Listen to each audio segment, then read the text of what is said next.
স্বাধীন দেশে পৃথিবীতে কোথাও জনগণের ম্যান্ডেট ছাড়া কোথাও কোনোদিন কোনো সংবিধান হয় নাই। যেই বাংলাদেশের ঘোষণাপত্রের আলোকে হাজার হাজার লক্ষ লক্ষ মানুষ মুক্তির লড়াইতে নেমে গিয়েছিল, আমার বাবার মতো জীবন যৌবনকে ত্যাগ করে, তারা আসলে কেমন বাংলাদেশ পেয়েছিল এবং এই ৭২-এর সংবিধানটার ক্রাইসিসটা কোথায়?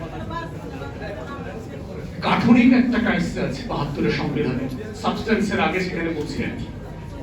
গাঠনিক ক্রাইসিস কোথায়? সেটা হচ্ছে যে ৭২-এর সংবিধানটা আসলে কে তৈরি করেছে। আপনারা যদি গণপরিষদের সদস্যদের তালিকা দেখেন, তাদের অলমোস্ট প্রায় সবাই হচ্ছে ৭০-এর পাকিস্তানের যে লিগাল ফ্রেমওয়ার্ক অর্ডিন্যান্স ছিল, ইলেকশনের ফ্রেমওয়ার্ক অর্ডিন্যান্স, সেই অর্ডিন্যান্সের উপরে ভিত্তি করে নির্বাচিত সংসদ সদস্যরা। এবং তাদের আসলে ওয়াদা কি ছিল? What was their pledge to the nation ইলেকশনে? যে তারা পাকিস্তান নামক রাষ্ট্রেও তার স্বাধীনতা, তার সভরেন্টি, তার সংবিধানকে মান্য করবেন। That was their pledge. এখন inevitable question is, পাকিস্তান রাষ্ট্রকে ধারণ করবার জন্য, পাকিস্তান রাষ্ট্রের সংবিধান, পাকিস্তানের স্বাধীনতা সার্বভৌমত্বকে লালন পালন করবার জন্য যারা ওয়াদাবদ্ধ ছিলেন, তারা কি আসলে একটা নতুন বাংলাদেশের সংবিধান প্রণয়ন করবার দায়িত্ব নিতে পারেন কিনা? এবং এটাই হচ্ছে ৭২-এর সংবিধানের ক্রিটিক্যাল কোশ্চেন, যে এই কোশ্চেনের ম্যান্ডেট বারবার প্রশ্নবিদ্ধ হয়েছে।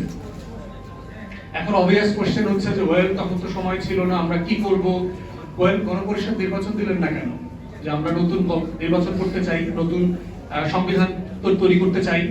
পাঞ্জাবের জগতে একটি বিশ্বস্ত নাম, শাবাব এথনিক ওয়্যার। করলেন না, ফাইন, তারপরও এটাকে সংশোধন করবার সুযোগ ছিল। সংবিধান কমিটি যেটা হয়েছে, তারা রিপোর্ট দিল ৭২-এর নভেম্বরের সম্ভবত। আপনি এটাকে রেফারেন্ডামে কেন দিলেন না?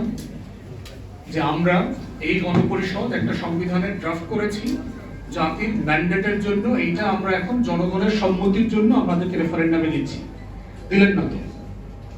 তাহলে যেই সংবিধানটার সম্মতি জনগণের কাছ থেকে নেওয়া হয় নাই, সেই সংবিধানটা আমার ওই ঘোষণাপত্রের সংবিধানটা কিভাবে হইল? যে একটা ফ্রি রিপাবলিকের কনস্টিটিউশন, যেটার জন্য কোনো ম্যান্ডেট নেওয়া হয় নাই জনগণের কাছ থেকে। থার্ড, এত ভুলের পরেও আপনি এটার খতনা করতে পারতেন আরেকবার। ৭৩-এর মার্চ মাসে প্রথম নির্বাচন হচ্ছে, আওয়ামী লীগ ইলেকশন ম্যান্ডেট দিতে পারত যে আমাদেরকে প্যারালালি আপনারা ভোট দেন, এইটা ম্যান্ডেট দেন যে আমাদের এই নতুন সংবিধানটা যেন জাতীয় সংবিধান আকারে গৃহীত হয়। সেই ম্যান্ডেটও আপনারা দেন নাই ৭৩-এর নির্বাচনে। তাহলে যেই সংবিধানটা মানে ইন ইটস ভেরি এসেন্স গাঠনিক প্রসেসের ভিতরে একটা ইললেজিটিমেট ডকুমেন্ট, সেইটাকে আপনি আমাদের আজকে ৫৬ বছর পরেও থার্ড জেনারেশনের উপরে চাপিয়ে দিচ্ছেন the only basis to legitimize any uprising posthumously. সেটা আপনি কিভাবে করেন? করতে পারেন না তো।